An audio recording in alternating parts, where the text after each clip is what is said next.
बहुत सारा ग्राहकों कम्प्लेन थाए सांग मैंने कि दुकानी ओजन रे ठकुची। समस्त दुकानी भाई मान को गोटे कथा कहया चाहे ग्राहकों सहित बेसी जुक्तितर्क करतुनि कहीं बहुत सारा ग्राहक एमती अच्छा जिनिस मापिला बेले 2 किलो धर आलू नौ 200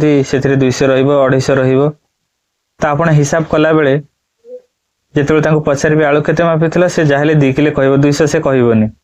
किंतु तुम चिठारे जहाँ ओजन टा देखी तो तुम अनुसार 2 किलो 200 जी रेट हम तुम से हिसाब से पकेब चिठा दब किंतु चिठा देखी से बुझीज जे कौटा ठीक कौटा भूल कहीं भूलटा तांकरी बाहर जेहेतु सी तुमको ओटा किसी कहीपर तुम जब हिसाब कला बेले से 2 किलो कहीदेला तुम से टाइम कह अरे तू 2 किलो 200 नहीं तू कौन 2 किलो कहूँ से ग्राहक और दुकानी भितर गोटे जुक्तितर्क हो जाए। भाई मु बेसी दिन दुकानी नुह 2-3 वर्ष जहाँ एक्सपीरियंस अच्छी से ही आपण मानक जनाऊँ।